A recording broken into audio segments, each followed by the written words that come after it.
चंदन नाम है उसका, लेकिन अब कोई उसे इस नाम से नहीं पुकारता। लोगों के लिए वो एक लंगड़ा भिखारी है जिसका चेहरा जले हुए होने के कारण बहुत ही भयानक दिखता है और जो मॉल के बाहर भीख मांगता है। 1-2 रुपए दे दो साहब, भगवान के नाम पर दे दो। हटो हटो, दूर हटो। चंदन के कटोरे में कोई कुछ पैसे डालता तो कोई उसे देखकर नाक भौं सिकोड़कर आगे निकल जाता, तो कोई उसे दुत्कार देता। कहते हैं जीवन बहुत बड़ा जादूगर है, अगले पल में ये कौन सा जादू दिखाकर आपको चकित कर देगा ये किसी को नहीं पता। चंदन के जीवन में भी ऐसा ही कुछ घटा था।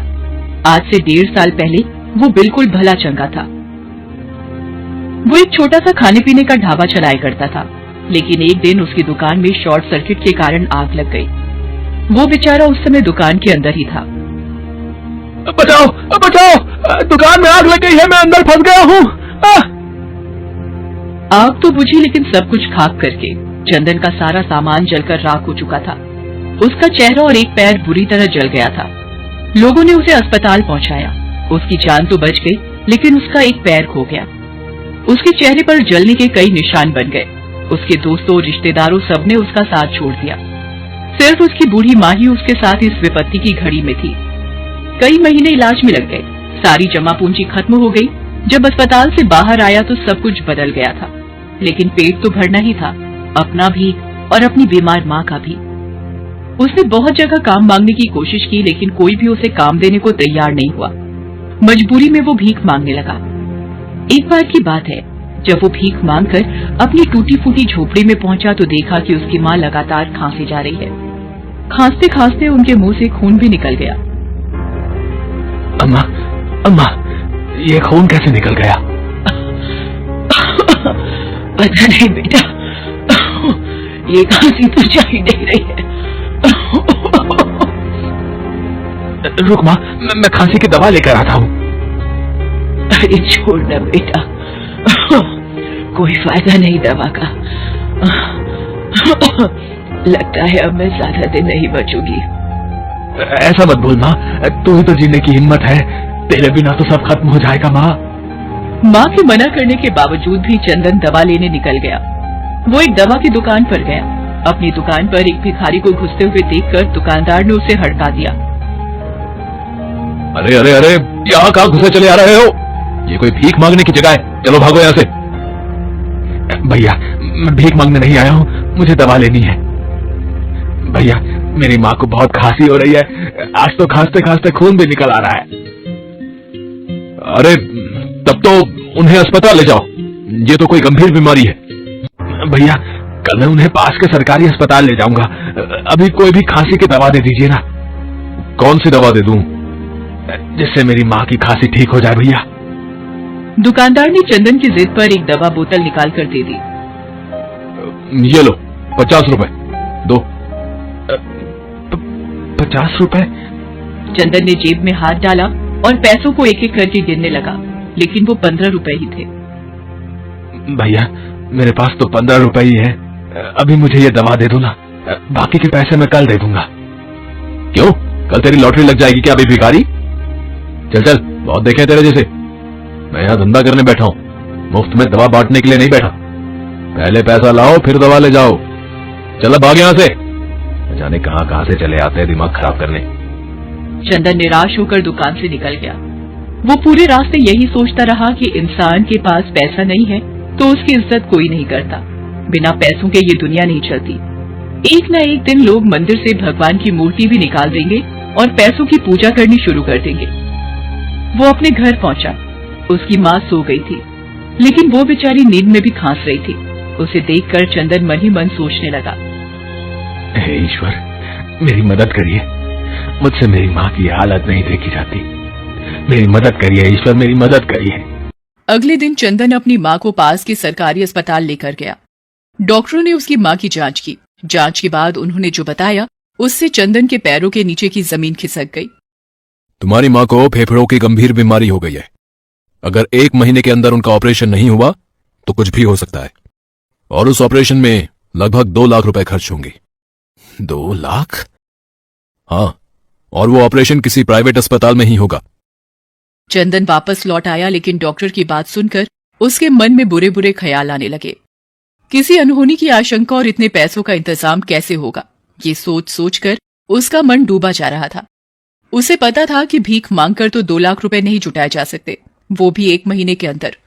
ऊपर से आज किसी मेहरबान की भी नजर उस पर नहीं गई थी, तभी तो उसकी कटोरी खाली थी। तभी उसकी नजर सामने से आ रही एक बहुत ही सुंदर सी लड़की, जिसका नाम शिवांगिनी था, उस पर गई। उसे देखते ही चंदन ने अपना हाथ फैला दिया। भगवान के नाम पर कुछ दे दीजिए मेम साहब, इस गरीब की दुआ लगेगी।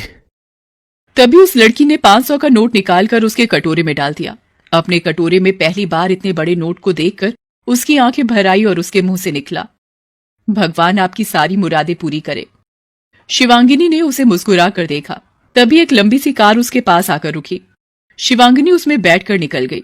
उसके जाने के बाद चंदन फिर से 500 के उस नोट को उठाकर देख रहा था कि तभी उसकी नजर अपने कटोरे में पड़ी एक अंगूठी पर गई। अरे ये अंगूठी कहां से आ गई? दिखने में तो काफी महंगी लग रही है, डायमंड की है शायद, लेकिन ये कहां से आई?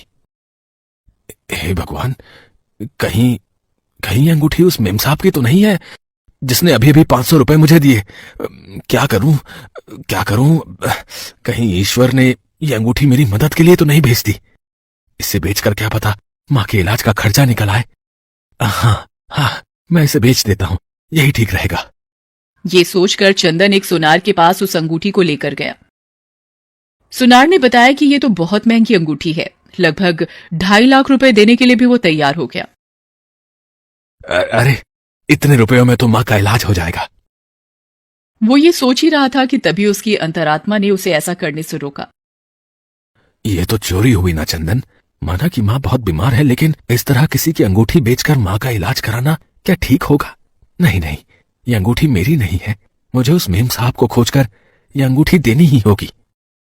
चंदन वहां से निकल आया और उस मेम साहब की तलाश शुरू कर दी। लेकिन इतने बड़े शहर में उन्हें ढूंढ पाना इतना आसान तो नहीं था। वो बेचारा हर दिन हर चेहरे में उस मेम साहब को ढूंढने की कोशिश करता, लेकिन वो नहीं मिली। इस बात को 10 दिन बीत गए। एक तो मां के इलाज की फिक्र, दूसरे मेम साहब की तलाश। यही सोच सोच कर चंदन कई रातों से सोया नहीं था। लेकिन 11वें दिन उसकी नजर उस मेम साहब पर पड़ गई। वो अपनी गाड़ी में बैठकर उसके सामने से निकल रही थी। चंदन अपनी जगह से उठा और लंगड़ाता लंगड़ाता उनका पीछा करने लगा। कुछ ही दूरी पर वो कार एक बड़े से अस्पताल के बाहर रुकी और वो उस अस्पताल में दाखिल हो गई। चंदन भी अस्पताल के अंदर गया और मेम साहब को आवाज देने लगा। मेम साहब। शिवांगिनी ने उसे पलट कर देखा। अरे तुम्हें तो मैंने कहीं देखा है। मेम साहब, मैं मॉल के बाहर भीख मांगता हूं। 10 दिन पहले आपने मुझे 500 रुपए दिए थे। हाँ, याद आया। पिछले 10 दिनों से मैं आपको ढूंढ रहा हूं। आपकी एक चीज मेरे पास है।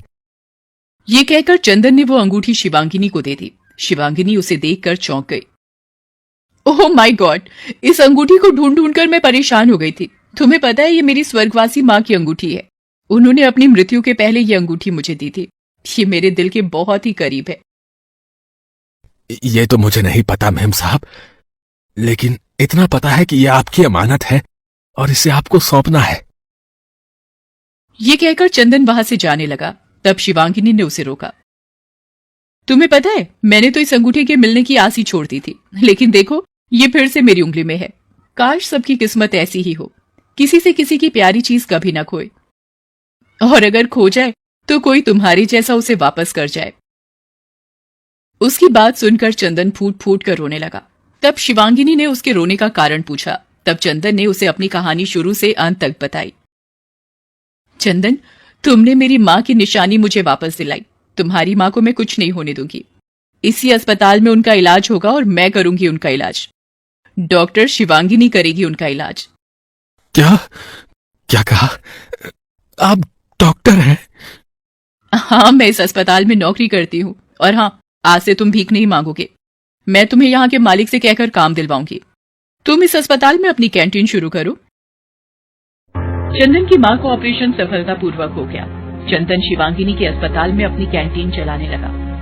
उसने जी तोड़ मेहनत की, अच्छी आमदनी शुरू हो गई। फिर उसने शहर के एक पुराने होटल को खरीदा। उसे भी उसने नया सा बनाकर काम शुरू किया। धीरे धीरे उस शहर में उसके 5 होटल हो गए। लेकिन वो रुका नहीं। क्योंकि उसका लक्ष्य तो कुछ और था। धीरे धीरे उसने और पैसे जमा किए और अपनी माँ के नाम पर एक चैरिटी अस्पताल बनवाया। डॉक्टर शिवांगिनी आज उस अस्पताल में डायरेक्टर हैं। इस अस्पताल के माध्यम से चंदन की कोशिश ये है कि पैसों के अभाव में किसी गरीब का इलाज न रुके और किसी की प्यारी चीज उससे कभी न खोए।